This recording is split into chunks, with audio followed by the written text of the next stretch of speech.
ಎಲ್ರಿಗೂ ನಮಸ್ಕಾರ. ಕಳೆದ ಕ್ಲಾಸ್ನಲ್ಲಿ ಆರ್ಥಿಕ ಪರಿಸರದ ಬಗ್ಗೆ ಅಧ್ಯಯನ ಮಾಡಿದ್ವಿ. ಆ ಆರ್ಥಿಕ ಪರಿಸರ ಅದರ ಅರ್ಥ ಏನು ಮತ್ತು ಭಾರತದಲ್ಲಿ ಇರುವಂತಹ ಆರ್ಥಿಕ ಪರಿಸರ ಏನು ಅನ್ನೋದ್ರ ಬಗ್ಗೆ ಅಧ್ಯಯನ ಮಾಡಿದ್ವಿ. ನೋಡ್ರಿ, ಅದ್ರ ಜೊತೆಗೆ ಸ್ವಾತಂತ್ರ್ಯ ಗಳಿಸಿದ ಸಂದರ್ಭದಲ್ಲಿ ಅಂತಂದರೆ 1948ರ ಸಂದರ್ಭದಲ್ಲಿ ನೋಡ್ರಿ ಭಾರತದ ಆರ್ಥಿಕ ಪರಿಸ್ಥಿತಿ ಯಾವ ರೀತಿಯಾಗಿತ್ತು, ಅದರ ನಂತರ ಸರ್ಕಾರ ಯಾವ ಕ್ರಮಗಳನ್ನು ಕೈಗೊಳ್ಳುವುದರ ಮುಖಾಂತರ ಅಲ್ಲಿ ಆ ಆರ್ಥಿಕ ಪರಿಸ್ಥಿತಿಯನ್ನು ಸುಧಾರಿಸುವಂತಹ ಪ್ರಯತ್ನವನ್ನು ಮಾಡಿತು ಅನ್ನೋದರ ಬಗ್ಗೆ ನಾವು ಅಧ್ಯಯನ ಮಾಡಿದ್ವಿ. ಇನ್ನು 1991ರ ನಂತರ ಅಂತಂದರೆ ಅಲ್ಲಿ ಭಾರತ ಸರ್ಕಾರವು ಜುಲೈ 1991ರಲ್ಲಿ ಏನ್ರಿ ಹೊಸ ಕೈಗಾರಿಕಾ ನೀತಿಯನ್ನು ಜಾರಿಗೆ ತಂದಿತು. ಅಲ್ಲಿ ಆ ಹೊಸ ಕೈಗಾರಿಕಾ ನೀತಿಯ ಮುಖಾಂತರ ಅಂತಂದರೆ ಕೆಲವೊಂದು ಕ್ರಮಗಳ ಮುಖಾಂತರ ಏನು ಮಾಡಲಾಯ್ತ್ರಿ, ಆರ್ಥಿಕ ಪರಿಸರವನ್ನು ಸುಧಾರಣೆಗೊಳಿಸುವಂತಹ ಕೆಲವೊಂದು ಕಾರ್ಯಕ್ರಮಗಳನ್ನು ಹಮ್ಮಿಕೊಳ್ಳಲಾಯಿತು. ನೋಡಿಲಿ, ಹೊಸ ಕೈಗಾರಿಕಾ ನೀತಿಯಲ್ಲಿ ಅಂತಂದರೆ ಹೊಸ ಕೈಗಾರಿಕಾ ನೀತಿ ಅಂತಂದರೆ ಏನು ಮತ್ತು ಅದರಲ್ಲಿ ಬರುವಂತಹ ಲಕ್ಷಣಗಳು ಯಾವುವು ಅನ್ನೋದನ್ನು ನಾವು ಈಗ ಅಧ್ಯಯನ ಮಾಡಬೇಕು. ನೋಡಿಲಿ, ಕೈಗಾರಿಕಾ ನೀತಿ ಅಂತಂದರೆ ಏನು?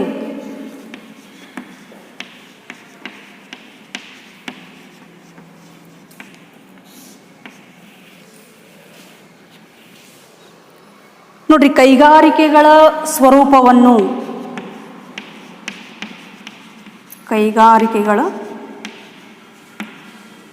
ಸ್ವರೂಪವನ್ನು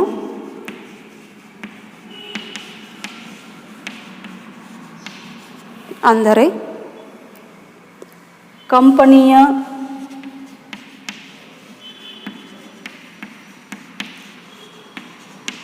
ಮಾಲೀಕರು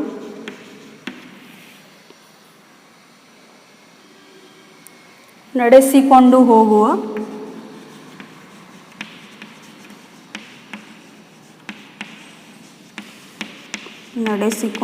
ಹೋಗುವ ನೀತಿ ನಿಯಮಗಳು, ರೂಪುರೇಷೆಗಳನ್ನು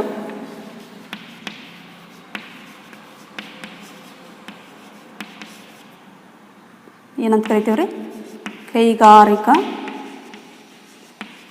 ನೀತಿ ಎನ್ನುತ್ತೇವೆ. ನೋಡಿ, ಕೈಗಾರಿಕೆಗಳ ಸ್ವರೂಪವನ್ನು ಅಂದರೆ ಕಂಪನಿಯ ಮಾಲೀಕರು ನೋಡ್ರಿ ಕೈಗಾರಿಕೆಗಳ ಮಾಲೀಕರು ನಡೆಸಿಕೊಂಡು ಹೋಗುವ ನೀತಿ ನಿಯಮಗಳಾಗಿರ್ಬೋದು ರೀ, ರೂಪುರೇಷೆಗಳಾಗಿರ್ಬೋದು, ಅವುಗಳನ್ನು ಏನಂತ ಕರಿತೀವ್ರಿ ನಾವು? ಕೈಗಾರಿಕಾ ಅಂದ್ರೆ ಒಂದು ಕಾರ್ಯಕ್ರಮವನ್ನು, ರೂಪುರೇಷೆಗಳನ್ನು,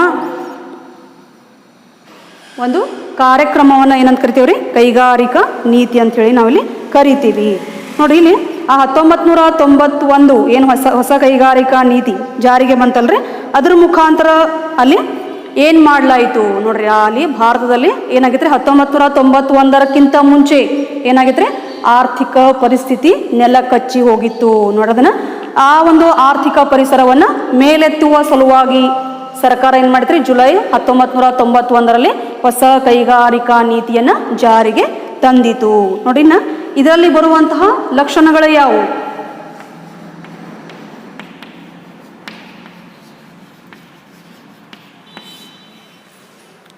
ನೋಡಿ, ಸರಕಾರಿ ಸ್ವಾಮ್ಯದ ಕಂಪನಿಗಳ ಇಳಿಕೆ,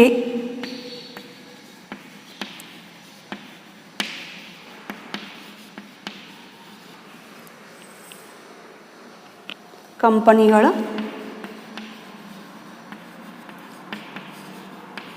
ಸಂಖ್ಯೆಯಲ್ಲಿ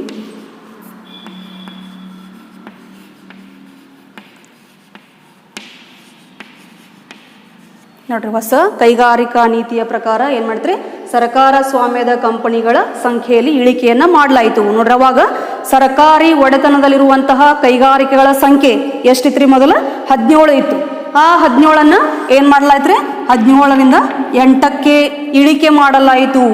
8ರಿಂದ ಕೊನೆಗೆ 6ಕ್ಕೆ ಇಳಿಕೆ ಮಾಡಲಾಯಿತು. ನೋಡ್ರಲ್ಲಿ, ಅದಕ್ಕೆ ಈ ಸರ್ಕಾರಿ ಒಡೆತನದಲ್ಲಿರುವಂತಹ ಕಂಪನಿಗಳ ಸಂಖ್ಯೆಯನ್ನು ಕಡಿಮೆ ಮಾಡ್ಬೇಕಂತಂದ್ರೆ ಅಲ್ಲಿ ನಾವು ಹೇಳ್ತೇವ್ರಿ ಏನಂತಂದ್ರೆ ಪ್ರತಿಶತ 51ಕ್ಕಿಂತ ಹೆಚ್ಚಿನ ಪ್ರಮಾಣದ ಬಂಡವಾಳವನ್ನು ಸರ್ಕಾರ ತೊಡಗಿಸಿತ್ತಂದ್ರ ಅದಕ್ಕೆ ನಾವೇನಂತ ಕರಿತೀವ್ರಿ ಸಾರ್ವಜನಿಕ ಅಂತಂದ್ರೆ ಸರ್ಕಾರಿ ವಲಯ ಅಂತ ಹೇಳ್ತೀವಿ, ಸಾರ್ವಜನಿಕ ವಲಯ ಅಂತ ಹೇಳ್ತೀವಿ. ಹೌದ್ರೆ 51%ಗಿಂತ ಹೆಚ್ಚಿನ ಬಂಡವಾಳವನ್ನ ಖಾಸಗಿ ಕಂಪನಿ ತೊಡಗಿಸಿತ್ತಂದ್ರ ಅದಕ್ಕೇನು ಹೇಳ್ತೀವಿ ನಾವು ಖಾಸಗಿ ವಲಯ ಅಂತ ಹೇಳ್ತೀವಿ ನೋಡ್ರಿ. ಅವಾಗ ಮೊದಲು ಏನಾಗ್ತಾ ಇತ್ತು, ಹೆಚ್ಚಿನ ಪ್ರಮಾಣದಲ್ಲಿ ಏನಾಗ್ತದ್ರಿ ಸರ್ಕಾರಿ ಒಡೆತನದಲ್ಲಿ ಏನಾಗ್ತಿದ್ರೆ ಕಂಪನಿಗಳಿರ್ತಿದ್ದು, ಕೈಗಾರಿಕೆಗಳಿರ್ತಿದ್ದು. ಆದ್ರೆ ಅಲ್ಲಿ ಏನಾಗ್ತಾ ಇತ್ತು, ಅದರಿಂದ ಸಾರ್ವಜನಿಕ ವಲಯದಲ್ಲಿ ಕೈಗಾರಿಕೆಗಳಿರೋದ್ರಿಂದ ಅಲ್ಲಿ ಆರ್ಥಿಕ ಪರಿಸರ ನೋಡ್ರಿ ಅಲ್ಲಿ ಸುಧಾರಣೆ ಆಗಲಿಲ್ಲ, ಅದು ನೆಲಕಚ್ಚಿ ಹೋಯಿತು ನೋಡ್ರಿ. ಅದನ್ನ ಅಭಿವೃದ್ಧಿ ಪಡಿಸ್ಬೇಕಂತಂದ್ರ ನಾವು ಖಾಸಗಿ ವಲಯಕ್ಕೂ ಕೂಡ ಅವಕಾಶವನ್ನ ಕೊಡಬೇಕು.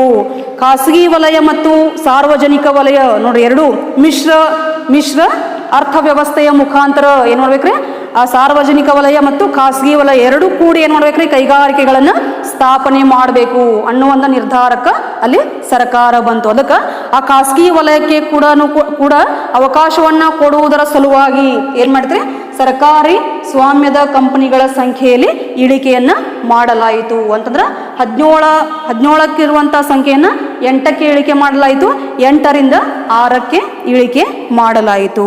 ಇನ್ನೆರಡನೇದು ಬಂಡವಾಳ ಹಿಂಪಡೆತ.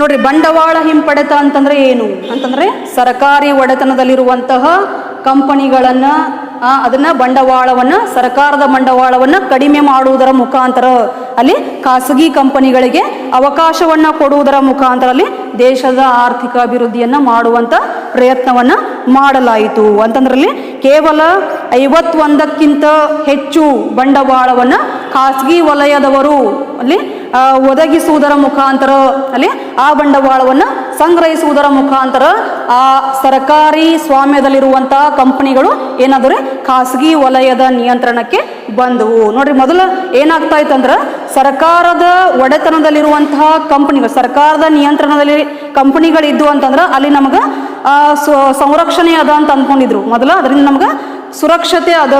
ಆದ್ರೆ ಅಲ್ಲಿ ಖಾಸಗಿ ವಲಯದಲ್ಲೂ ಕೂಡ ಏನಾಗ್ತದ್ರೆ, ಅಲ್ಲಿಯೂ ಕೂಡ ಏನಾದ್ರೆ ಸಂಪನ್ಮೂಲಗಳ ಸದ್ಬಳಕೆ, ಖಾಸಗಿ ಖಾಸಗಿ ವಲಯಗಳಲ್ಲಿ ಏನಾಗ್ತದ್ರೆ ಸಂಪನ್ಮೂಲಗಳ ಸರಿಯಾದ ರೀತಿಯಲ್ಲಿ ಬಳಕೆ ಆಗ್ತದ.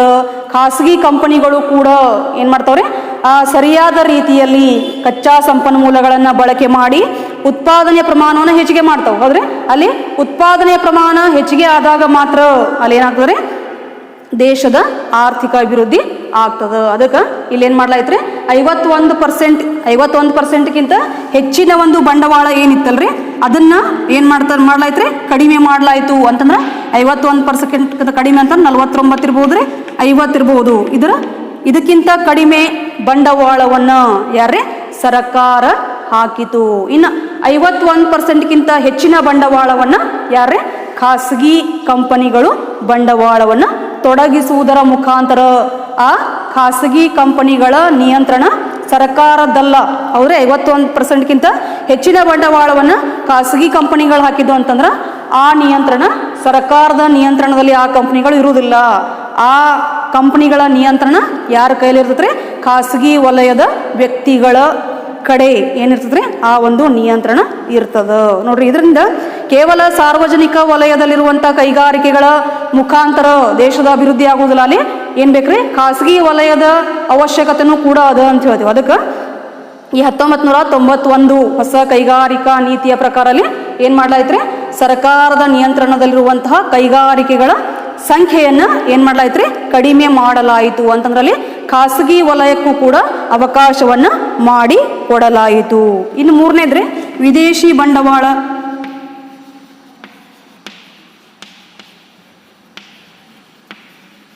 ನೋಡಿ, ಇಲ್ಲಿ ವಿದೇಶಿ ಬಂಡವಾಳವನ್ನ ನಾವು ಸಂಗ್ರಹಿಸುವುದರ ಮುಖಾಂತರ ಏನ್ ಮಾಡ್ಬೋದ್ರಿ, ವ್ಯವಹಾರವನ್ನ ಪ್ರಾರಂಭ ಮಾಡಬಹುದು. ಅಲ್ಲಿ ಅಂದ್ರೆ ನಾವು ಬಂಡವಾಳದ ಪ್ರಮಾಣವನ್ನು ಹೆಚ್ಚಿಗೆ ಮಾಡ್ಬೇಕಂತಂದ್ರ ವಿದೇಶಿ ಹೂಡಿಕೆದಾರರಿಂದ ಹಣವನ್ನ ಸಂಗ್ರಹಣೆ ಮಾಡಬಹುದು, ಅಥವಾ ವಿದೇಶದಲ್ಲಿರುವಂತಹ ಕಂಪನಿಗಳಿಗೆ ನಾವು ಕೂಡ ಹಣವನ್ನ ಹೂಡಿಕೆ ಮಾಡಬಹುದು. ನೋಡ್ರಿ, ಮೊದಲು ಏನಾಗ್ತಾ ಇತ್ತು, 1991ಕ್ಕಿಂತ ಮುಂಚೆ ಅಲ್ಲಿ ವಿದೇಶಿ ಬಂಡವಾಳವನ್ನ ನಾವು ಸಂಗ್ರಹಣೆ ಮಾಡಬೇಕಾದ್ರೆ ಕೆಲವೊಂದು ನಿರ್ಬಂಧಗಳಿದ್ವು. ಹೌದ್ರಿ, ಆ ನಿರ್ಬಂಧಗಳನ್ನ ತೆಗೆದು ಹಾಕುವುದರ ಮುಖಾಂತರ ಅಲ್ಲಿ ಅಲ್ಲಿ ಸರ್ಕಾರ ಏನು ಮಾಡಿದ್ರಿ ಒಂದು ಅವಕಾಶವನ್ನು ಕೊಡ್ತು. ಯಾಕಂತಂದ್ರೆ ನಾವು ನಮ್ಮ ವ್ಯವಹಾರ ಸಂಸ್ಥೆಯ ಪ್ರಮಾಣವನ್ನು ಅಲ್ಲಿ ನಾವು ಹೆಚ್ಚಿನ ಬೃಹತ್ ಪ್ರಮಾಣದಲ್ಲಿ ನಾವು ವ್ಯವಹಾರವನ್ನು ಮಾಡ್ಬೇಕಂತಂದ್ರೆ ನಮಗೆ ಅಲ್ಲೇನು ಬೇಕ್ರಿ ದೊಡ್ಡ ಪ್ರಮಾಣದ ಬಂಡವಾಳ ಬೇಕು. ಹೌದ್ರಿ, ದೊಡ್ಡ ಪ್ರಮಾಣದ ಬಂಡವಾಳವನ್ನು ನಾವು ವಿದೇಶಿ ಬಂಡವಾಳದ ಮುಖಾಂತರ ವಿದೇಶದಲ್ಲಿರುವಂತಹ ಹೂಡಿಕೆದಾರರ ಮುಖಾಂತರ ನಾವೇನು ಮಾಡ್ಬೋದು ಬಂಡವಾಳವನ್ನು ಸಂಗ್ರಹಣೆ ಮಾಡಬಹುದು. ಇನ್ನು 4ನೇದು ಪರವಾನಿಗೆ.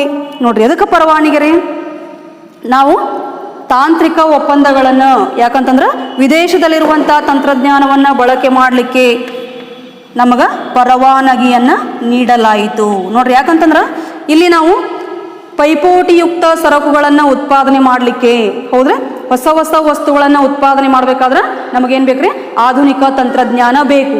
ಆದ್ರೆ ಆ ಆಧುನಿಕ ತಂತ್ರಜ್ಞಾನ ನಮ್ಮ ದೇಶದಲ್ಲಿ ಇಲ್ಲ. ನಾವು ಆ ಆಧುನಿಕ ತಂತ್ರಜ್ಞಾನವನ್ನು ಬಳಕೆ ಮಾಡ್ಬೇಕಂತಂದ್ರೆ ನಾವು ವಿದೇಶದ ಮೊರೆಯನ್ನು ಹೋಗಬೇಕು. ಅದಕ್ಕೆ ಅಲ್ಲಿ ಸರ್ಕಾರ ಏನು ಮಾಡ್ತ್ರಿ ಪರವಾನಿಗೆಯನ್ನು ನೀಡುತ್ತೆ, ನಮಗೆ ಅವಕಾಶವನ್ನು ಕೊಡ್ತು. ಎದಕ್ರಿ ವಿದೇಶಿ ತಂತ್ರಜ್ಞಾನವನ್ನು ಬಳಕೆ ಮಾಡಲಿಕ್ಕೆ, ವಿದೇಶಿ ಬಂಡವಾಳವನ್ನು ಪಡೆದುಕೊಳ್ಳಲಿಕ್ಕೆ ಸರ್ಕಾರ ಅವಕಾಶವನ್ನು ಮಾಡಿಕೊಡ್ತು. ನೋಡ್ರಿ, ಅದ್ರ ಜೊತೆಗೆ ಅಲ್ಲಿ 2 ಕಂಪನಿಗಳು, ಸ್ವದೇಶದಲ್ಲಿರುವಂತಹ ಕಂಪನಿ ಮತ್ತು ವಿದೇಶದಲ್ಲಿರುವಂತಹ ಕಂಪನಿ ಎರಡೂ ಕೂಡಿ ವ್ಯವಹಾರವನ್ನು ಮಾಡುವಂತಹ ಅವಕಾಶವನ್ನು ಸರ್ಕಾರ ಇಲ್ಲಿ ನಮ್ಗೆ ಮಾಡಿಕೊಡ್ತು. ನೋಡ್ರಿ, ಅದರ ಮುಖಾಂತರ ನಾವೇನು ಮಾಡ್ತೇವ್ರಿ ಹೆಚ್ಚಿನ ಲಾಭವನ್ನು ಗಳಿಸುವಂತಹ ಪ್ರಯತ್ನವನ್ನು ಮಾಡ್ತೀವಿ. ಯಾಕಂತಂದ್ರೆ ನಮ್ಮ ದೇಶದಲ್ಲಿರುವಂತಹ ಕಂಪನಿ ವಿದೇಶದಲ್ಲಿರುವಂತಹ ಕಂಪನಿ ಅಂದ್ರೆ ಆ ದೇಶದಲ್ಲಿರುವಂತಹ ಬಂಡವಾಳ ಆಗಿರ್ಬೋದು, ಆ ದೇಶದಲ್ಲಿರುವಂತಹ ತಂತ್ರಜ್ಞಾನ ಇರವಾಗಿರ್ಬೋದು, ಆ ದೇಶದಲ್ಲಿರುವಂತಹ ಏನ್ರಿ ಮಾರಾಟ ತಂತ್ರ ಆಗಿರ್ಬೋದು. ನೋಡ್ರಿ, ಆ ಕಂಪನಿ ನಮಗೆ ವಿದೇಶದಲ್ಲಿರುವಂತಹ ಕಂಪನಿ ಏನು ಮಾಡ್ತದ ನಮಗೆ ಅದನ್ನೆಲ್ಲ ತಿಳಿಸಿಕೊಡ್ತದೆ. ಹೌದ್ರಿ, ನಾವು ಕೂಡ ಆ ದೇಶದಲ್ಲಿರುವಂತಹ ಕಂಪನಿ ನಮ್ಮ ದೇಶದಲ್ಲಿರುವಂತಹ ಇಲ್ಲಿರುವಂತಹ ಕಂಪನಿಗಳ ಬಂಡವಾಳವನ್ನು ಪಡಿಬೋದ್ರಿ. ಅದರ ಜೊತೆಗೆ ನಮ್ಮ ದೇಶದಲ್ಲಿರುವಂತಹ ತಂತ್ರಗಳನ್ನು ಪಡೆದುಕೊಳ್ಳುವುದರ ಮುಖಾಂತರ ಆ 2 ಕಂಪನಿಗಳು ಏನು ಮಾಡ್ತಾವ್ರಿ ಹೆಚ್ಚಿನ ಲಾಭವನ್ನು ಪಡೀಲಿಕ್ಕೆ 2 ಕೂಡಿ ಏನು ಮಾಡ್ತಾವ್ರಿ ವ್ಯವಹಾರವನ್ನು ಮಾಡ್ತಾವೆ. ಅದಕ್ಕೆ ಉದಾಹರಣೆಗೆ ಹೇಳ್ಬೇಕಂತಂದ್ರೆ ಮಾರುತಿ ಸುಜುಕಿ.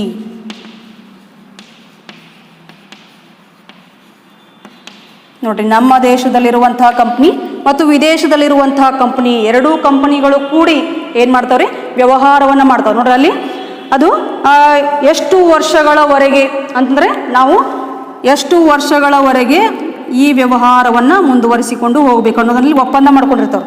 ಆ ಒಪ್ಪಂದದ ಪ್ರಕಾರ ಏನು ಮಾಡ್ತಾವ್ರಿ ಆ ವ್ಯವಹಾರ ಸಂಸ್ಥೆಗಳು ತಮ್ಮ ಕಾರ್ಯಗಳನ್ನು ಮಾಡ್ತಾವೆ. ನೋಡ್ರಿ, ಅದರ ಮುಖಾಂತರ ಅಲ್ಲೇನು ಮಾಡ್ಬೋದ್ರಿ ನಾವು ದೇಶದ ಆರ್ಥಿಕ ಅಭಿವೃದ್ಧಿಯನ್ನು ಮಾಡಬಹುದು. ನೋಡ್ರಿ, ಮೊದಲೇನು ಇದಕ್ಕೆ ಯಾವುದೇ ರೀತಿಯಾದ ಅವಕಾಶ ಇದ್ದಿರಲಿಲ್ಲ, ಯಾವುದೇ ರೀತಿಯಾದ ಅನುಮತಿ ಇದ್ದಿರಲಿಲ್ಲ. ನಾವು ವಿದೇಶದಲ್ಲಿರುವಂತಹ ಬಂಡವಾಳವನ್ನು ಪಡಿಬೇಕಂತಂದ್ರೆ, ವಿದೇಶದಲ್ಲಿರುವಂತಹ ತಂತ್ರಜ್ಞಾನವನ್ನು ಬಳಕೆ ಮಾಡಬೇಕಂತಂದ್ರೆ ಕೆಲವೊಂದು ನೀತಿ ನಿಯಮಗಳನ್ನು ಪಾಲನೆ ಮಾಡಬೇಕಾಗಿತ್ತು, ಕೆಲವೊಂದು ನಿರ್ಬಂಧಗಳಿದ್ದರು.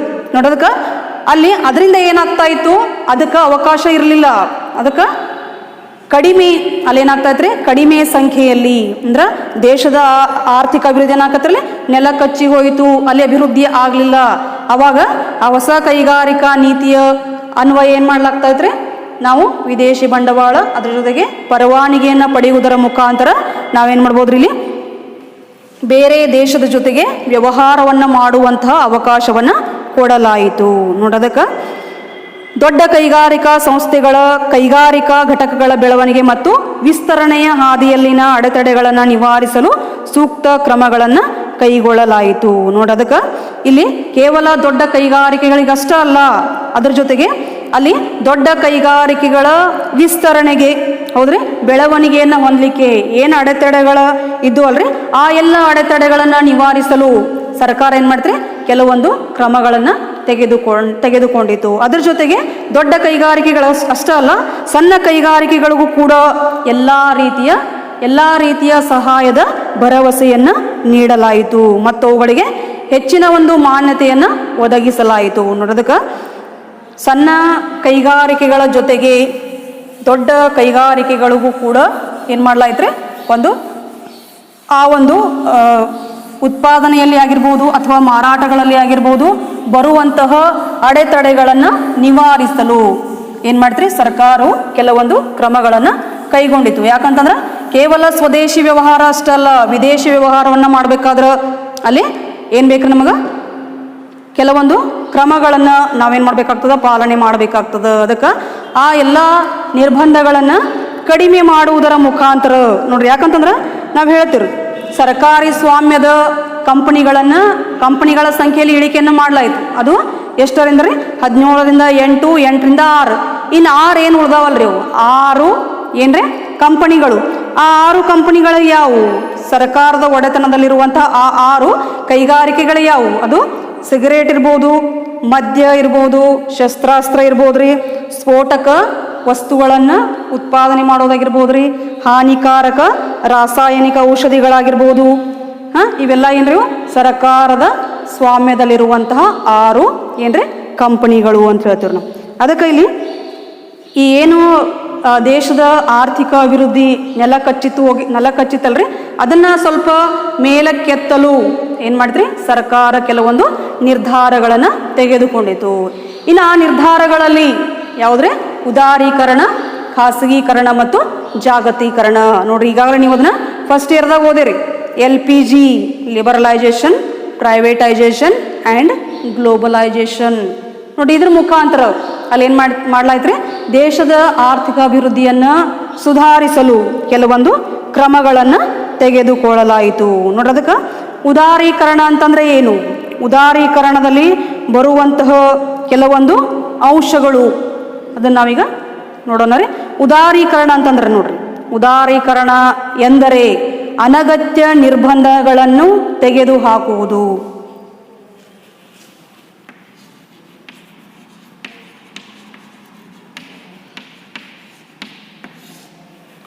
ನೋಡ್ರಿ, ದೇಶದ ಆರ್ಥಿಕ ಅಭಿವೃದ್ಧಿಯನ್ನು ಹೆಚ್ಚಿಸಲು ಸರ್ಕಾರ ಕೆಲವೊಂದು ನಿರ್ಧಾರಗಳನ್ನು ತೆಗೆದುಕೊಂಡಿತು. ಆ ನಿರ್ಧಾರಗಳಲ್ಲಿ ಮೊದಲನೇದು ಯಾವುದ್ರಿ? ಉದಾರೀಕರಣ. ಉದಾರೀಕರಣ ಅಂತಂದ್ರೆ ಏನ್ರಿ? ಅನಗತ್ಯ ನಿರ್ಬಂಧಗಳನ್ನು ತೆಗೆದುಹಾಕುವುದು.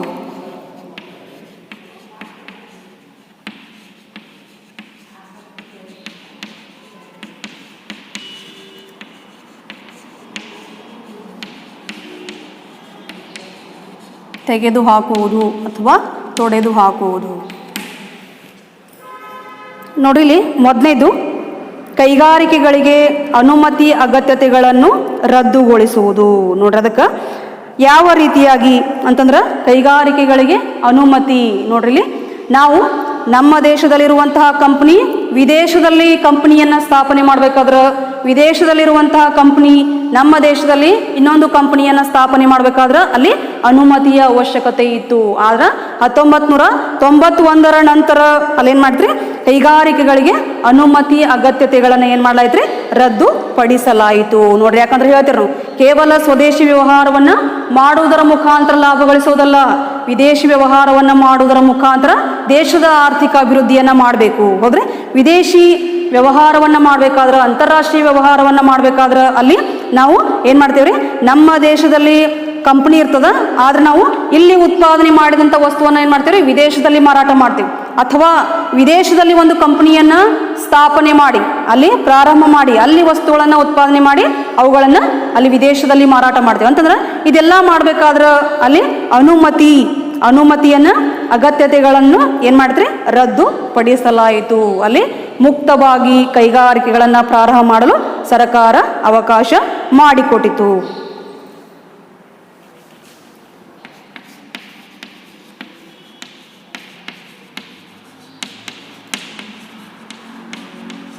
ಕೈಗಾರಿಕೆಗಳಿಗೆ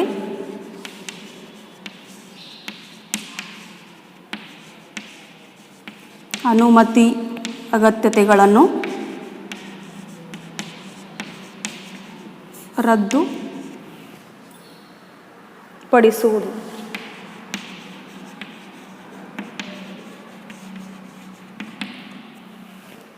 ಇನ್ನೆರಡನೇದು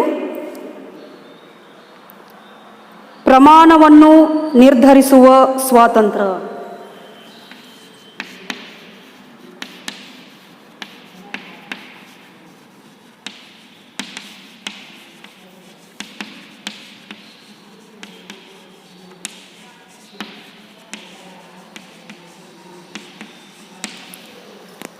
ನೋಡ್ರಿ, ವ್ಯವಹಾರ ಚಟುವಟಿಕೆಗಳ ಪ್ರಮಾಣವನ್ನು ನಿರ್ಧರಿಸುವ ಸ್ವಾತಂತ್ರ್ಯ ಅಂದರೆ ವ್ಯವಹಾರ ಚಟುವಟಿಕೆಗಳ ವಿಸ್ತರಣೆ ಅಥವಾ ಸಂಕ್ಷೇಪಗೊಳಿಸುವುದರ ಮೇಲೆ ನಿರ್ಬಂಧವಿಲ್ಲದಿರುವುದು. ನೋಡಿ ಅದಕ್ಕೆ ನಾವು ಹೇಳ್ತೇವೆ ವ್ಯವಹಾರ ಚಟುವಟಿಕೆಗಳ ವಿಸ್ತರಣೆ. ಯಾಕಂತಂದ್ರೆ ನೀವು ಇಷ್ಟ ವಸ್ತುಗಳನ್ನು ಉತ್ಪಾದನೆ ಮಾಡಿ ಇಷ್ಟ ನೀವೇನು ಮಾಡ್ಬೇಕ್ರಿ ವಿದೇಶಕ್ಕೆ ಅವುಗಳನ್ನು ರಫ್ತು ಮಾಡಬೇಕು ಅನ್ನೋ ಕಡ್ಡಾಯ ಇಲ್ಲ.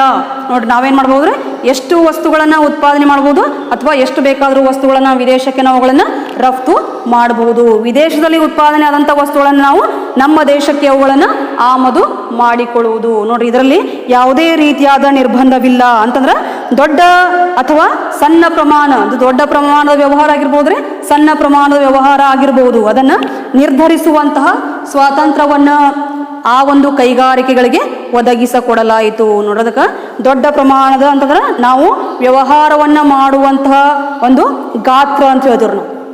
ಅಂತಂದ್ರೆ ನಾವು ಉತ್ಪಾದನೆ ಮಾಡುವಂಥ ವಸ್ತು ಆಗಿರ್ಬೋದು ಅಥವಾ ವಿದೇಶಕ್ಕೆ ಕಳಿಸಿಕೊಡುವಂಥ ವಸ್ತು ಆಗಿರ್ಬೋದು ಅಥವಾ ವಿದೇಶದಿಂದ ನಾವು ಏನು ಮಾಡ್ತೀವಿ ಆಮದು ಮಾಡಿಕೊಳ್ಳುವಂಥ ಸರಕುಗಳಾಗಿರ್ಬೋದು, ಅದರಲ್ಲಿ ಯಾವುದೇ ರೀತಿಯಾದ ನಿರ್ಬಂಧ ಇಲ್ಲ. ಇನ್ನು ಮೂರನೇದು ಸರಕು ಮತ್ತು ಸೇವೆಗಳ ಚಲನೆಯ ಮೇಲಿನ ನಿರ್ಬಂಧವನ್ನು ತೆಗೆದುಹಾಕುವುದು.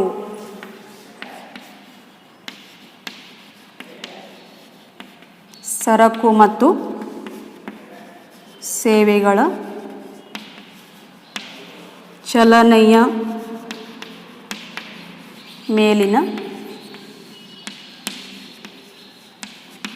ನಿರ್ಬಂಧವನ್ನು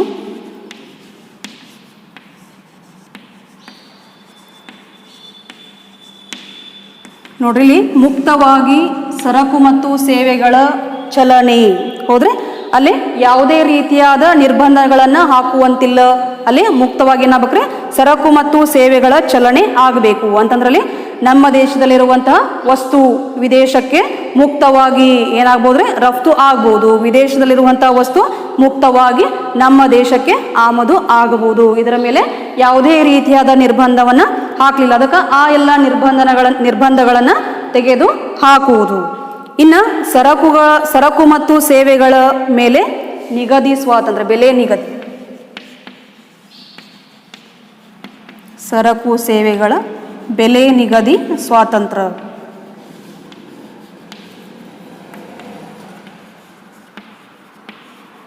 ನೋಡ್ರಿ ಉತ್ಪಾದನೆ ಆದಂಥ ವಸ್ತುಗಳ ಬೆಲೆ ನಿಗದಿ ನೋಡ್ರಿ ಅದರಲ್ಲಿ ಯಾವುದೇ ರೀತಿಯಾದ ಪ್ರವೇಶ ಅಂದ್ರೆ ಸರ್ಕಾರದ ಪ್ರವೇಶ ಇಲ್ಲ. ಹೌದ್ರಿ ಅದರಲ್ಲಿ ಯಾವುದೇ ರೀತಿಯಾದ ಸರ್ಕಾರದ ನಿಯಂತ್ರಣ ಇಲ್ಲ. ನೋಡ್ರಲ್ಲಿ ಏನ್ ಮಾಡ್ಬೋದ್ರಿ ಉತ್ಪಾದಕ ಏನು ವಸ್ತುವನ್ನ ಉತ್ಪಾದನೆ ಮಾಡಿರ್ತಾನಲ್ರಿ ಆ ಒಂದು ವಸ್ತುವಿನ ಆ ಒಂದು ಸರಕಿನ ಬೆಲೆ ನಿಗದಿಯನ್ನ ಯಾರು ಮಾಡ್ಬೇಕ್ರಿ ಉತ್ಪಾದಕನ ಮಾಡಬೇಕು. ಅದಕ್ಕೆ ಆ ಸ್ವಾತಂತ್ರ್ಯವನ್ನ ಉತ್ಪಾದಕನಿಗೆ ಕೊಡಲಾಯಿತು. ನೋಡ್ರಿ ಸರ್ಕಾರ ಇದರಲ್ಲಿ ಮಧ್ಯಪ್ರವೇಶ ಮಾಡುವಂತಿಲ್ಲ. ಅಲ್ಲಿ ಉತ್ಪಾದಕ ಯಾವ ರೀತಿಯಾಗಿ ತನ್ನ ಸರಕಿಗೆ ಬೆಲೆಯನ್ನ ನಿರ್ಧಾರ ಮಾಡಬೇಕು. ನೋಡಿ ಈಗಾಗಲೇ ಅದನ್ನು ನೀವು ಅಧ್ಯಯನ ಮಾಡಿದಿರಿ. ಏನಂತಂದ್ರ ಒಂದು ವಸ್ತುವಿಗೆ ನಾವು ಬೆಲೆಯನ್ನ ನಿರ್ಧಾರ ಮಾಡ್ಬೇಕಂತಂದ್ರ ಅಲ್ಲೇನ್ ಮಾಡ್ತೇವ್ರಿ ಬೆಲೆ ಈಕ್ವಲ್ ಟು ಉತ್ಪಾದನಾ ವೆಚ್ಚ ಪ್ಲಸ್ ಲಾಭ.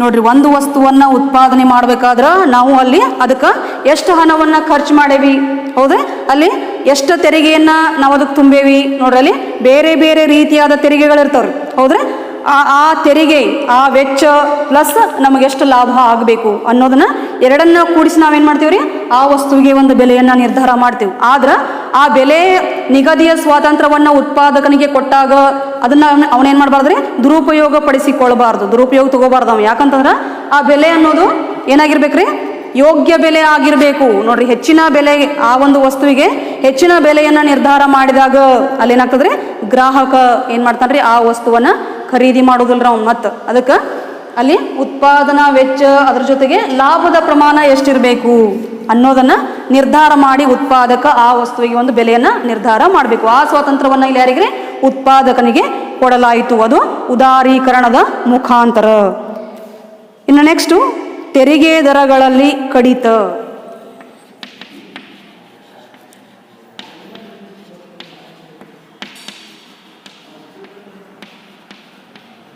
ನೋಡಿ ತೆರಿಗೆ ದರಗಳನ್ನು ಕಡಿಮೆ ಮಾಡುವುದರ ಮುಖಾಂತರ ಅಲ್ಲಿ ಗ್ರಾಹಕ ಸ್ನೇಹಿ ಉತ್ಪಾದಕ ಸ್ನೇಹಿ ತೆರಿಗೆ ಪದ್ಧತಿಯನ್ನು ಏನು ಮಾಡಲಾಯ್ತು ಜಾರಿಗೆ ತರಲಾಯಿತು. ನೋಡಿ ಇದನ್ನ ಆ ತೆರಿಗೆ ದರಗಳನ್ನು ನಾವು ಹೆಚ್ಚಿಗೆ ಮಾಡಿದ್ರೆ ಅಲ್ಲೇನಾಗ್ತದೆ, ಆ ಹೊರೆ ಏನಾಗ್ಬಾರ್ದ್ರಿ, ಗ್ರಾಹಕರಿಗೆ ಹೊರೆ ಆಗ್ಬಾರ್ದು. ಯಾಕಂತಂದ್ರೆ ತೆರಿಗೆ ದರವನ್ನು ಹೆಚ್ಚಿಗೆ ಮಾಡಿದಾಗ ಉತ್ಪಾದಕ ಏನು ಮಾಡ್ತಾನ್ರಿ, ಆ ಹೊರೆಯನ್ನು ಗ್ರಾಹಕರ ಮೇಲೆ ಹೊರಿಸ್ತಾನ.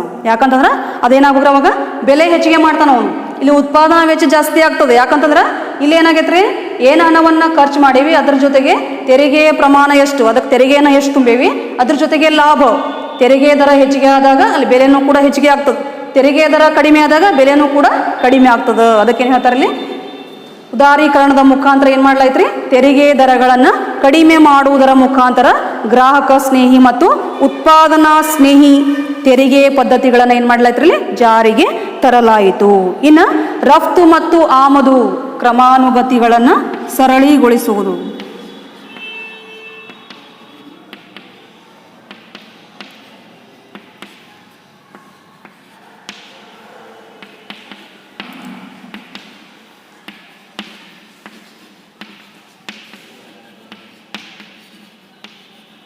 ಆಮದು ಮತ್ತು ರಫ್ತು ಕ್ರಮಾನುಗತಿಗಳನ್ನು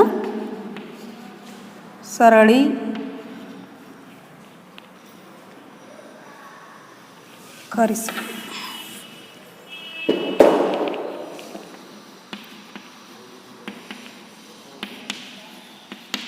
ನೋಡ್ರಿ, ಇದನ್ನ ಈಗಾಗಲೇ ನೀವು ಫಸ್ಟ್ ಇಯರ್ದಲ್ಲಿ ಕಲ್ತಿರಿ. ಅಂತಾರಾಷ್ಟ್ರೀಯ ವ್ಯವಹಾರ ಹೋದ್ರೆ ಅಂತಾರಾಷ್ಟ್ರೀಯ ವ್ಯವಹಾರದಲ್ಲಿ ರಫ್ತು ಕಾರ್ಯವಿಧಾನ, ಆಮದು ಕಾರ್ಯವಿಧಾನ ಅಂತ ಈಗಾಗಲೇ ಓದಿರ್ರಿ. ಹೌದ್ರಿ, ನಾವು ಆಮದು ಮಾಡ್ಬೇಕಂತಂದ್ರೆ ಯಾವ ಕ್ರಮಾನುಗತಿಗಳನ್ನು ಅನುಸರಿಸಬೇಕು, ರಫ್ತು ಮಾಡ್ಬೇಕಂತಂದ್ರೆ ಯಾವ ಕ್ರಮಾನುಗತಿಗಳನ್ನು ಅನುಸರಿಸಬೇಕು. ಹೌದ್ರಿ, ಆಮದು ಮಾಡ್ಬೇಕಂತಂದ್ರೆ ಆಮದು ಮಾಡ್ಕೋಬೇಕಂದ್ರೆ ಒಮ್ಮೆ ನಾವು ಆಮದು ಮಾಡ್ಕೊಳಂಗಿಲ್ಲ, ರಫ್ತು ಮಾಡ್ಬೇಕಂದ್ರೆ ಒಮ್ಮೆ ನಾವು ರಫ್ತು ಮಾಡಂಗಿಲ್ಲ. ಅಲ್ಲಿ ಕೆಲವೊಂದು ಕ್ರಮಾನುಗತಿಗಳನ್ನು ನಾವೇನು ಮಾಡ್ಬೇಕಾಗ್ತದ, ಪಾಲನೆ ಮಾಡಬೇಕಾಗ್ತದ. ನೋಡ್ರಿ, ಅಲ್ಲಿ ನಾವು ವಸ್ತುಗಳನ್ನು ಆಮದು ಮಾಡ್ಕೋಬೇಕಾದ್ರೆ ಅಲ್ಲೇನು ಮಾಡ್ತೀವಿ, ಬೇಡಿಕೆ.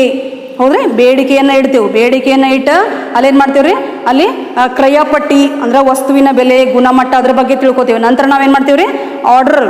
ಹೌದ್ರಿ, ಅದು ಆ ವಸ್ತುವಿಗೆ ನಾವು ಬೇಡಿಕೆಯನ್ನು ಇಡ್ತೇವೆ. ನಂತರ ವಸ್ತುವಿನ ಬೆಲೆ, ಹೌದ್ರಿ, ಆ ಪಾವತಿಯನ್ನು ಯಾವ ರೀತಿಯಾಗಿ ಮಾಡಬೇಕು, ಅದ್ರ ಜೊತೆಗೆ ಯಾವ ಯಾವ ಪ್ರಮಾಣ ಪತ್ರಗಳನ್ನು ಪಡಿಬೇಕು. ಹೌದ್ರಿ, ಪ್ರತಿಯೊಂದನ್ನು ಅವಕ್ಕೆಲ್ಲ ಏನಂತಾರಲ್ಲಿ ಕ್ರಮಾನುಗತಿಗಳಂತಾರೆ. ಅದಕ್ಕೆ ರಫ್ತು ಆಗಿರ್ಬೋದು ಅಥವಾ ಆಮದು ಆಗಿರ್ಬೋದು, ಆ ಏನು ಕ್ರಮಾನುಗತಿಗಳಂದ್ರೆ ಅವುಗಳನ್ನು ಸರಳೀಕರಿಸುವುದು. ಅಂದ್ರೆ ಪೂರ್ತಿಯಾಗಿ ಅವನು ತೊಡೆದು ಹಾಕೋದಲ್ಲ, ಅವುಗಳನ್ನು ಸ್ವಲ್ಪ ಮಟ್ಟಿಗೆ ಏನು ಮಾಡೋದ್ರೆ ಸರಳೀಕರಿಸುವುದು. ಅಂದ್ರೆ ಸ್ವಲ್ಪ ಸರಳಗೊಳಿಸಿ ಆಮದು ಮತ್ತು ರಫ್ತು ಆಗಲಿಕ್ಕೆ ಅವಕಾಶವನ್ನು ಮಾಡಿ ಕೊಡುವುದು.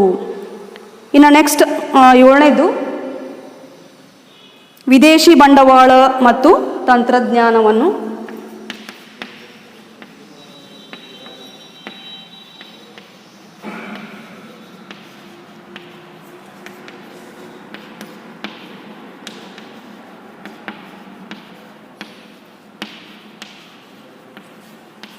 ಭಾರತಕ್ಕೆ ವಿದೇಶಿ ಬಂಡವಾಳ ಮತ್ತು ತಂತ್ರಜ್ಞಾನವನ್ನು ಭಾರತಕ್ಕೆ ಆಕರ್ಷಿಸುವುದನ್ನು ಸುಲಭಗೊಳಿಸುವುದು.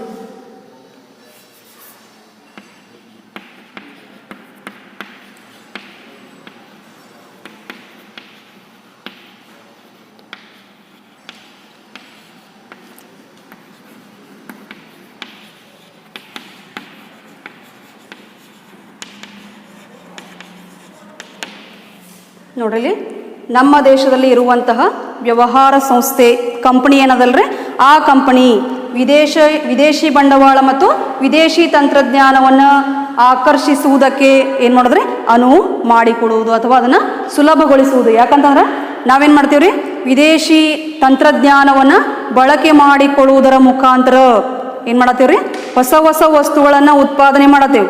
ಹೌದ್ರಿ, ಆ ಹೊಸ ಹೊಸ ವಸ್ತುಗಳನ್ನು ಉತ್ಪಾದನೆ ಮಾಡುವುದರ ಮುಖಾಂತರ ಗ್ರಾಹಕರನ್ನು ಏನು ಮಾಡತ್ತೇವ್ರಿ, ಆಕರ್ಷಣೆ ಮಾಡತ್ತೇವೆ. ಹೌದ್ರಿ, ಉದಾಹರಣೆಗೆ ಹೇಳ್ಬೇಕಂತಂದ್ರೆ ನಾವು ಬಳಕೆ ಮಾಡುವಂತಹ ಏನ್ರಿ ಮೊಬೈಲ್ ಫೋನ್ಗಳು ನೋಡ್ರಿ, ಅದರಲ್ಲಿ ಸ್ಯಾಮ್ಸಂಗ್ ಇರ್ಬೋದ್ರಿ ಅಥವಾ ರೆಡ್ಮಿ ಇರ್ಬೋದು. ನೋಡ್ರಿ, ಇವು ವಿದೇಶಿ ಕಂಪನಿಯ ಸೆಲ್ಗಳು. ನೋಡ್ರಿ, ಅವುಗಳನ್ನು ನಾವೇನು ಮಾಡ್ತೀವ್ರಿ, ಬಳಕೆ ಮಾಡ್ತೀವಿ. ನೋಡ್ರಿ, ಇದು ವಿದೇಶಿ ಕಂಪನಿಗಳು ನೋಡ್ರಿ, ನಾವು ಅವಕ್ಕೆ ಆಕರ್ಷಿತರಾಗಿ ನಾವೇನು ಮಾಡ್ತೀವಿ, ಅವುಗಳನ್ನು ಬಳಕೆ ಮಾಡ್ತೀವಿ. ಅಂತಂದ್ರೆ ಇದು ಎದರಿಂದ ಸಾಧ್ಯ ಆಯ್ತು ರೀ, ಉದಾರೀಕರಣದ ಮುಖಾಂತರ ನಾವೇನಾತ್ರಿ ಅದು ಸಾಧ್ಯ ಆಯಿತು. ಅದಕ್ಕೆ ಅಲ್ಲಿ ವಿದೇಶಿ ಬಂಡವಾಳ ಮತ್ತು ವಿದೇಶಿ ತಂತ್ರಜ್ಞಾನ ಅದನ್ನು ಬಳಕೆ ಮಾಡಿಕೊಳ್ಳುವುದರ ಮುಖಾಂತರ ನಾವೇನು ಮಾಡತ್ತೀವ್ರಿ, ಹೊಸ ಹೊಸ ಏನ್ರಿ ಕಲ್ಪನೆ ಅಂದ್ರೆ ಆವಿಷ್ಕಾರವನ್ನು ಮಾಡುವುದರ ಮುಖಾಂತರ, ಹೊಸ ವಿಧಾನಗಳನ್ನು ಅಳವಡಿಸಿಕೊಳ್ಳುವುದರ ಮುಖಾಂತರ ಏನು ಮಾಡ್ತೀವಿ ರೀ, ಹೊಸ ಹೊಸ ವಸ್ತುಗಳನ್ನು ಉತ್ಪಾದನೆ ಮಾಡಕತ್ತೀವಿ.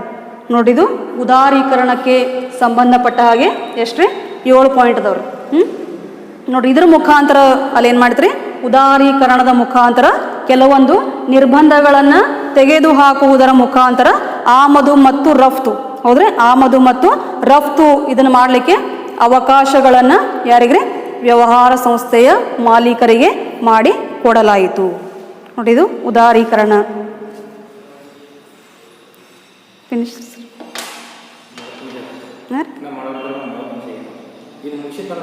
ಇದು ಮುಗಿದತ್ರಿ.